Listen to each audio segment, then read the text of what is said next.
It may seem like your child just got the hang of potty training and then all of a sudden they're peeing all over your house and they're pooping all in their pants. So what gives? Are you supposed to go back to diapers? Are they just not ready? Did you do something wrong? We're gonna jump into all of those things in this video. Now, before I jump into all of my tips and tricks that I'm going to give you in this video, do not forget that there is a free potty training guide in the description box down below. So check that out and grab your free guide right now. All right, so tip number one that I have for you when dealing with potty training regressions is to be patient, consistent, and understanding. I know it's hard to be unemotional when you're dealing with these messes and these potty training regressions because you feel like you just got on the other side of the potty training little hump here, the other side of the mountain, and now you're kind of back at square one and it's frustrating. I understand. Having an emotional reaction is honestly going to make it worse. If you need to take a deep breath and walk away and maybe you need to scream, then go scream upstairs in your bedroom in your pillow, but you should not let your child see you having that kind of reaction. Tip number two is to identify the triggers. Is this a certain timing? Are there big stressors in your child's life? Are there big changes in your child's life? Did they just get a new sibling? Did they switch classrooms at school? Is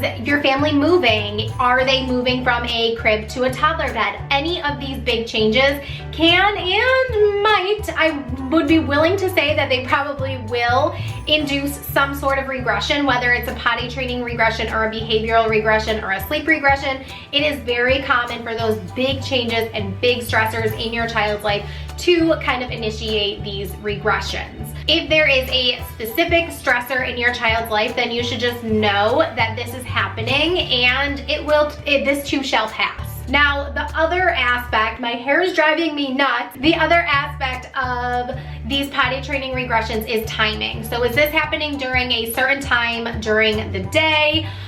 Is it happening during transition times? Maybe they're in preschool and maybe during transitions or cleanup time, maybe your child is having these accidents. So you would just specifically ask your child's teacher to be a little bit more on top of your child during those transitions and making sure that they're going to the bathroom right before this transition so that they have nothing left to need to come out. So hopefully they are avoiding these accidents in the first place. Tip number three is to go back to basics. What did you initially do for potty training? How did it work? Did it work well? Because if it did, then just go straight back to square one. Have a couple like reminder potty training days where if you did like the bottomless method, your child should be bottomless at home all weekend long. This will help avoid those accidents and retrain your child's body to go in the toilet, thus hopefully canceling out this regression. Now, if your original potty training method didn't really work very well, or maybe you wish you did it a little bit differently, you can check out my Potty Party course in the description box down below. I will also leave a link in the comments, and maybe perhaps you need to do a full reset and go back to diapers for a few weeks or a few months and take the course and then restart using my program. Tip number four is to reinstate a reward system. Now, if you used a reward system that worked well when you were initially potty training, then go back and do that again. If it didn't work well for you, then you need to implement a potty training reward system that is going to work. Now, the best strategy to use is a consistent strategy, of course. That is like the key phrase to my entire life is consistency. But if you want to just make a chart or download a chart off of the internet, whatever you want to do, but you can literally just like draw. You could literally just draw a very simple chart just to get something on your fridge.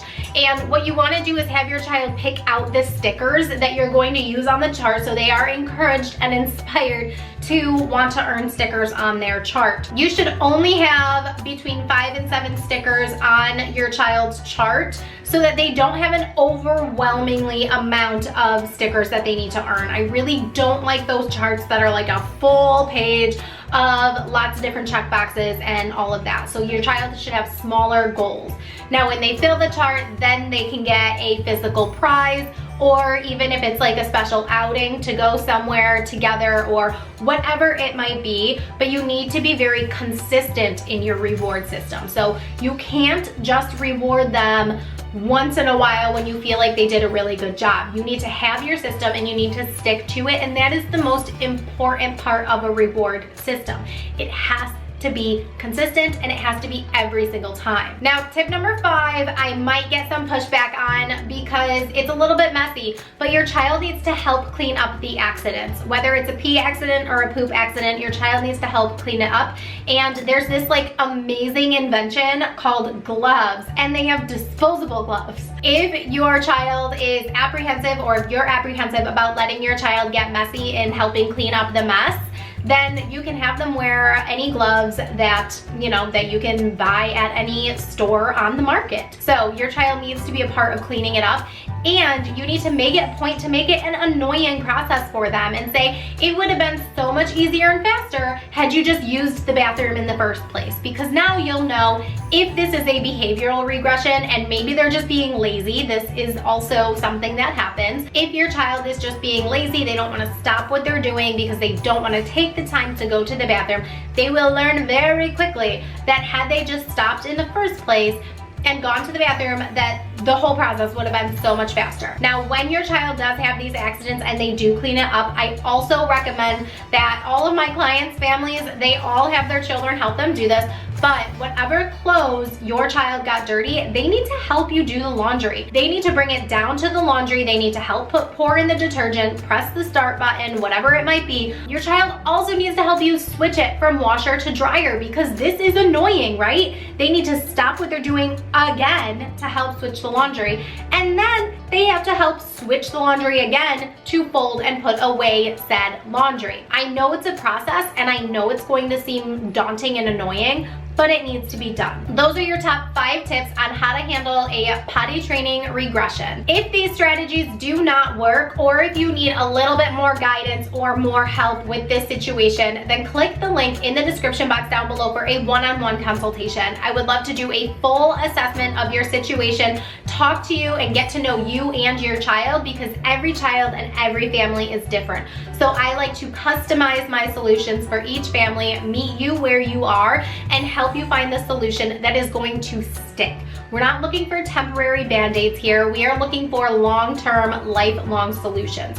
So if you need help with that, I am happy to help. Find me in the description box down below, set up a call, and let's just like put this regression to rest. I hope that you enjoyed this video, and keep blooming. Mwah.